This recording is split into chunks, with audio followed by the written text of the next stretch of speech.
कैसे हो आप सब। देखो, पहले मैंने आपको अभी तक जो भी टॉपिक समझाए हैं आई थिंक समझ में आ गए, क्योंकि मेरे पास कोई अभी तक कमेंट नहीं आया कि हमें यहाँ प्रॉब्लम है या कोई भी। तो मेरे हिसाब से तो आपको समझ में आ गए हैं। तो आज एक नए टॉपिक के साथ आई हूँ मैं। जो मैंने आपको बताया था ए और एन आर्टिकल्स बताए थे पहले, ए और एन। तो आज मैं आपको बताऊंगी द भी क्या है, एक आर्टिकल है। आर्टिकल आपको पहले बता चुकी हूँ किस पे डिपेंड करते हैं, वोवेल और कॉन्सोनेंट साउंड पे। तो आपको जो मैंने पहले वीडियो में बताया था वोवेल और कॉन्सोनेंट साउंड, आई थिंक वो क्लियर है आप लोगों के। ठीक, तो द को हम क्या बोलते हैं, द भी बोलते हैं और दी भी बोलते हैं। यानी कि अगर हम आर्टिकल इसको पढ़ेंगे तो हम पहले क्या देखेंगे, इसका उच्चारण। उच्चारण मीन्स प्रोनाउंसिएशन, जो हम बोलते हैं। तो हम इसको क्या बोलते हैं, द भी बोलते हैं और दी भी बोलते हैं। अब द कहाँ पढ़ेंगे, द समझ में आ रहे हो आपको, THE द। तो हम इसको द कहाँ पढ़ेंगे और दी कहाँ पढ़ेंगे।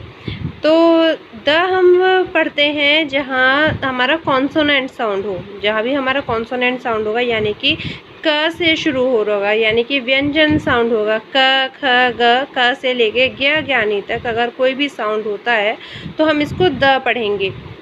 स्पेलिंग सेम है, THE ही लिखते हैं। और अगर हमारा वॉवेल होगा, यानी कि अ से लेके अ तक, तो हम क्या पढ़ेंगे, इसको दी पढ़ेंगे।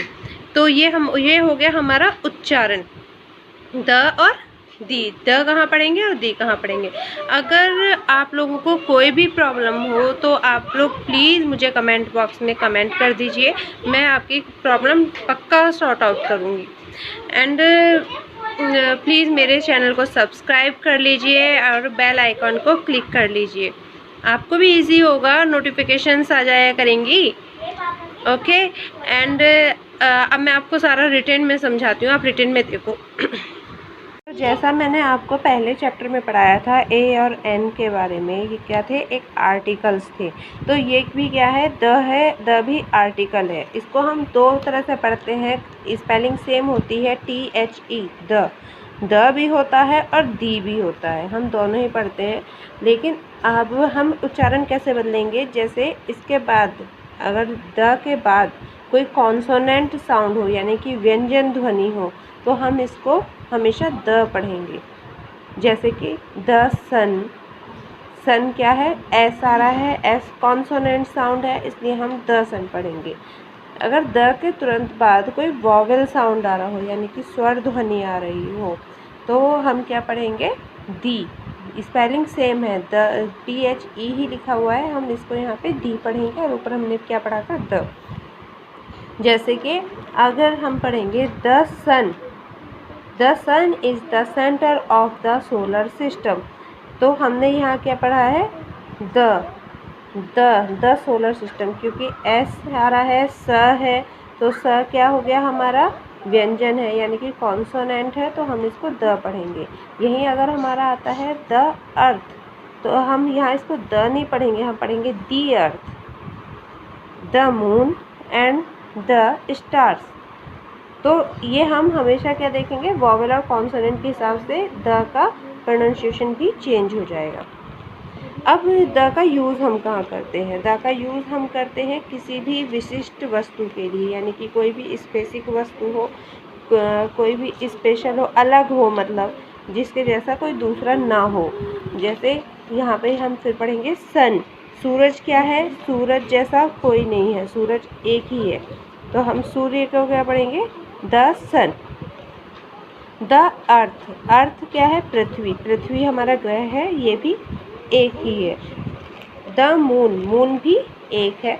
द स्टार्स, तो स्टार्स क्या है, स्टार्स भी मतलब इनका जो ग्रुप है पूरा वो क्या है, एक ही है, तारे और कहीं नहीं है, तो इसलिए द स्टार्स। सेकंड देखिए, अपनी पूरी जाति का बोध कराने वाले सिंगुलर काउंटेबल नाउन से पहले, सिंगुलर काउंटेबल नाउन जिसको हम काउंट कर सकते हैं वो नाउन, तो अपने पूरे जाति का बोध करा रहा है। जैसे द पीकॉक है, यानी कि पीकॉक मीन्स मोर, वो अपनी पूरी जाति का बोध करा रहा है, उससे पता लग रहा है। The peacock is a beautiful bird. मोर क्या है? एक सुंदर पक्षी है, तो वो पक्षी जाति का पूरा बोध करा रहा है मोर। ठीक है। The computer is an electronic machine. Computer एक इलेक्ट्रॉनिक मशीन है, तो द कंप्यूटर, क्योंकि कंप्यूटर भी क्या है यहाँ पे? अपनी जाति का बोध करा रहा है। Man is मॉर्टल। Man is मॉर्टल। मनुष्य क्या है? यहाँ पे नश्वर है। तो इसमें आप एक देखिए, इसको हमने किस तरह से लिखा है। मैन इज मॉर्टल, मनुष्य नश्वर है। तो मनुष्य जाति का बोध हो रहा है, सारे मनुष्य जाति क्या है? नश्वर है, यानी कि मरणशील है, कि कोई भी अमर नहीं है। Man's life is short.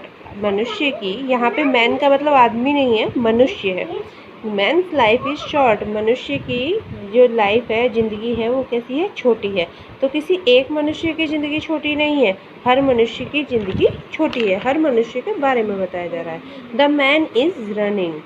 यहाँ पे क्या चेंज हो गया? The man is running. दुनिया के सभी आदमी नहीं दौड़ रहे हैं, सिर्फ एक स्पेशल आदमी के बारे में बात की जा रही है। द मैन इज़ रनिंग, कि एक आदमी दौड़ रहा है। तो ये आपका क्लियर हुआ। यहाँ पे द क्यों लगा यहाँ पे? क्योंकि द यहाँ पे ये स्पेसिफिक मैन के बारे में बात की जा रही है, कि एक आदमी है जो कि दौड़ रहा है। The man is running. Number 3, जिस नाउन के बारे में पहले बताया जा चुका है और फिर से कुछ बताया जा रहा है वो। जैसे जिस नाउन के बारे में, जिस भी संज्ञा यानी कि व्यक्ति, वस्तु, स्थानीय जानवर के बारे में अगर हम किसी चीज़ बता चुके हैं, उसके बारे में हम दोबारा बता रहे हैं, तो द यूज़ करेंगे। जैसे that is your ball. Ball के बारे में बताया कि वह तुम्हारी बॉल है। The ball is black. अब हम पहले बॉल के बारे में बात कर चुके हैं, तो हम अब उसी स्पेसिफिक बॉल के बारे में बता रहे हैं जिसके बारे में हम पहले बता चुके हैं, तो इसलिए हमने फिर से द लगाया है। The ball is black. Cow gives milk. गाय दूध देती है। दूध तो सारी गाय देती हैं, किसी कोई स्पेशल नहीं है इसमें। लेकिन the cow is eating grass. The cow, क्योंकि जो हम कोई स्पेशल गाय के बारे में बात कर रहे हैं, वो क्या कर रही है इस समय? घास खा रही है, तो इसलिए हमने यहाँ पे द लगाया है। जब स्थिति बताई जा रही हो, जब हम किसी का स्थिति बता रहे हैं कि वो इस टाइम कहाँ है, किस जगह पे है, जगह के बारे में बात की जा रही हो। Servant is in the kitchen. नौकर कहाँ है? इन द किचन। किचन को स्पेशल है इस टाइम हमारे लिए, क्योंकि हम नौकर की जगह पूछ रहे हैं, तो हमने इन द किचन लिखा। Boys are on the roof. लड़के कहाँ हैं? छत पर हैं। तो बॉयज़ कहाँ हैं? छत पर हैं। Boys are on the roof. छत के बारे में बात की जा रही है, इसलिए हमने द लगाया है। इसके अलावा जो हमारी कुछ स्पेशल चीज़ें जिनमें हम द लगाते हैं, जैसे कि सीज सागर, ओशियंस महासागर, रिवर्स नदियाँ, लेक्स झीलें, बेज खाड़ियाँ, न्यूज़पेपर अखबार, famous book, famous buildings, mountain ranges यानी कि पर्वत श्रेणियाँ, ग्रुप्स ऑफ आइसलैंड द्वीप के समूहों के साथ आदि के नाम से पहले, और नेम ऑफ डायरेक्शन, जितनी भी दिशाएं होती हैं हमारे नॉर्थ ईस्ट साउथ वेस्ट, उन सब से पहले हम हमेशा द लगाते हैं। ठीक है। जैसे फॉर एग्जांपल देख लीजिए, Punjab is in the north of India. यहाँ पे दिशा का नाम आया है, तो हमने द लगाया है। The Narmada is a Holi river. Narmada क्या है? एक पवित्र नदी है, तो इसलिए हमने यहाँ पे the Narmada is a Holi river लिखा है। नदी का नाम है, नदी हमारी स्पेशल है, नर्मदा और कोई नहीं है। The Taj Mahal is in Agra. Taj Mahal कहाँ है? आगरा में है। अच्छा, इसके अलावा अब हम ये कहेंगे कि द हम कहाँ नहीं लगाते हैं। कहाँ नहीं लगाते हैं? किसी व्यक्ति या पशुओं के नाम से पहले नहीं लगाते हैं, देशों के नाम से पहले नहीं लगाते हैं। हाँ, अगर ग्रुप होगा किसी देश का, तो हम उसमें द लगाएंगे। जो छोटे छोटे देशों का ग्रुप हो, तो लगाएंगे।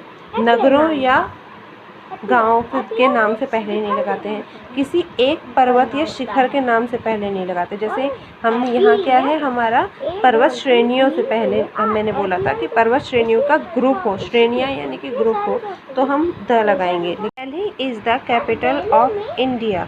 दिल्ली यहाँ पे किसी स्थान का नाम है, तो हम यहाँ पे द नहीं लगाया है। द कैपिटल है यानी कि राजधानी है, तो हमने स्पेशल है इसलिए हमने द लगाया है। मुरली इज़ अ लेज़ी बॉय। यहाँ मुरली है एक व्यक्ति का नाम, इसलिए हमने द नहीं लगाया है। Mount Everest is the name of a peak. Mount Everest के साथ हमने द नहीं लगाया है, क्योंकि यहाँ सिर्फ एक के बारे में बात की जा रही है। इज़ द नेम यानी कि एक स्पेशल नाम है, इसलिए हमने द लगाया है। Is the name of a peak, एक पर्वत चोटी का नाम है माउंट एवरेस्ट। आई थिंक आप लोगों को क्लियर हो गया होगा आज द आर्टिकल। अगर कोई भी आप लोगों को प्रॉब्लम है तो आप मुझे कमेंट बॉक्स में कमेंट करके पूछ सकते हैं। ओके, चलिए अब नेक्स्ट आपके टॉपिक के साथ मिलूँगी। Thank you, bye.